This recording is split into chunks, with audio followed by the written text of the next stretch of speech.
What's up, guys? It's been a while since I've been able to upload any videos to YouTube. That's because I've been busy with finals, and I just took my last final of the year, so first year of medical school is over.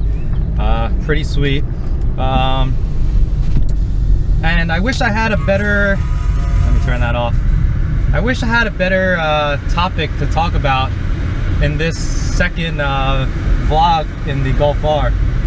So it's been about it's been about 3 months since I've gotten this car, and a lot of things are so good about it. And there's a lot of people who gave me dislikes for the video about 5 things that I disliked about the car, and I can't begin to express how much that was like a misunderstanding on most people's part, because you know, I clearly said in the video description that you know, I had to think of these things that were wrong with the car. I really love this car, I do, and those were just kind of the nitpicky things that came up. But basically what I'm doing right now is I'm actually headed to the Volkswagen dealership. The other day I realized that the AC on that side actually wasn't cold. And so it's kind of funny how that came about. Me and my fiance were headed to the city, and she was complaining that it was hot the whole ride, whereas I was complaining it was getting cold. We were adjusting like all the settings in the dual zone climate control, only to realize a lot later on that her side of the AC actually wasn't working. So it's not actually blowing cold air on that side, whereas it's blowing cold air on this side. So that's why I'm headed to the dealership right now to get that checked out and fixed. Other than that, I don't really think there's anything that's been huge going on with this car. I'm exactly at 2,500 miles right now, and I've got to say that this car is really refined. I came from, or I still drive a 2003 BMW Z4, and that car compared to this car is just really no comparison. For one thing, you know, I really love that car because it's a stick shift and I'm able to put the top down. But when it comes to daily driving comforts, this is so much more comfortable. It's so much more refined, easier to use, and my fiance loves it. She's still in love with the car from the day that we picked it up, and definitely a testament to Volkswagen for making a great car. If 3 months later you're still on that kind of like new car high that you got when you first got the car. So yeah, headed to the Volkswagen dealership. I'll let you guys know how it goes. This is actually my first time going to a dealership to get anything fixed. And you know, when I was talking about why I got my Z4, part of it was because I was able to do a lot of fixing myself, and so the costs of owning a BMW weren't as huge as it would be for the regular Joe. With the VW, you know, I'm not even gonna think about fixing things myself, especially when I'm buying a new car. Things are under warranty. So we'll see how it goes at the dealership. It's gonna be a new experience for me. All right, so I'm back. Turns out that there was a little bit of a leak in the Freon, and so, you know, they recharged it and they reset all the recirculation coding, so now everything's good. AC is nice and cold again. Before, you know, it was cold. It was kind of cold on one side and completely not cold on the other side. So I had suspected it was a Freon leak. That's what I told them, and it got fixed. Just some thoughts that are running through my mind about not necessarily just Volkswagen, but about warranty work and about, you know, buying a new car. You know, if you're gonna be buying a new car, you expect to get warranty with it, right? So if something goes wrong, you're gonna bring it to a dealership, they're gonna get it fixed, and it's not gonna charge or cost you anything, right?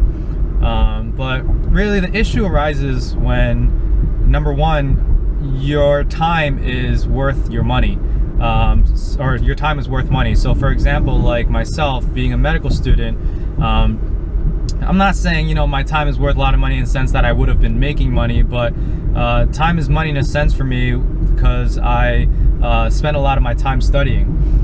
So you know, the time that I spend to go get this fixed under warranty is not something that I should complain about, but it's something that I'm just thinking like is an inconvenience for me.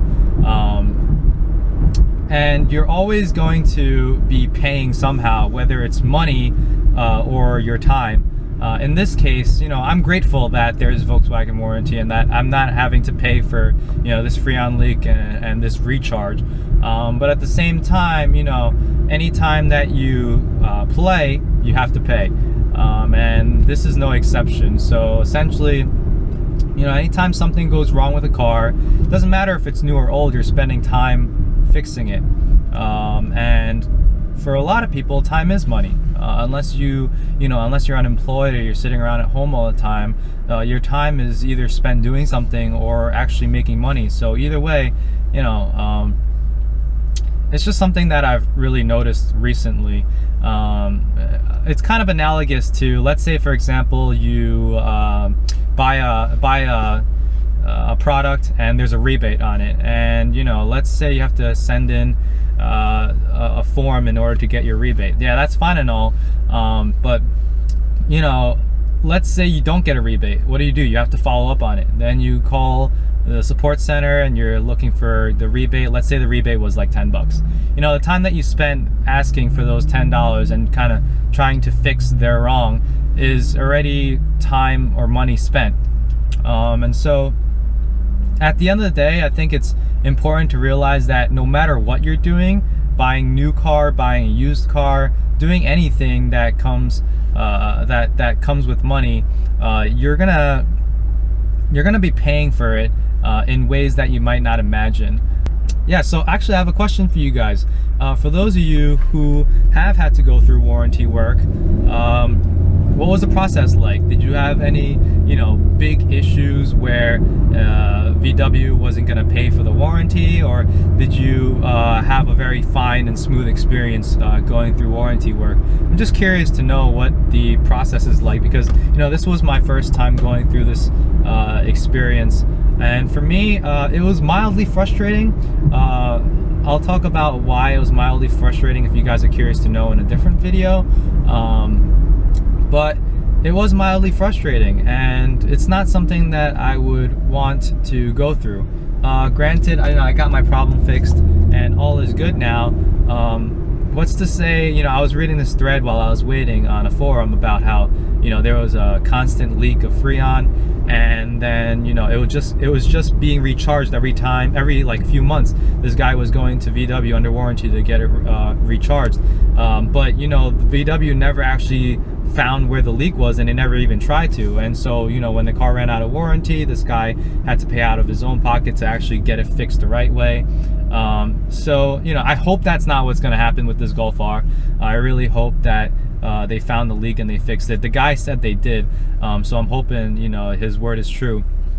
But yeah, if you guys have had any cases of going to VW for warranty work, let me know how your experience was, and if there's any advice that you can give me in terms of any time I have to go in the future. I would definitely want to know more about it. So that's it for this video. I appreciate you guys watching. If you guys have any questions or comments, please leave it below, and I read each and every one of these comments, whether you're being offensive to me or you're actually giving me genuine advice. I read it, and I really do appreciate it. For those who are just, you know, leaving offensive comments, you know, there's gonna be trolls on the internet. I understand that, so I have, you know, no sweat off my back for people like that. But if you have some genuine advice for me, I'd really appreciate hearing it. And that's basically it.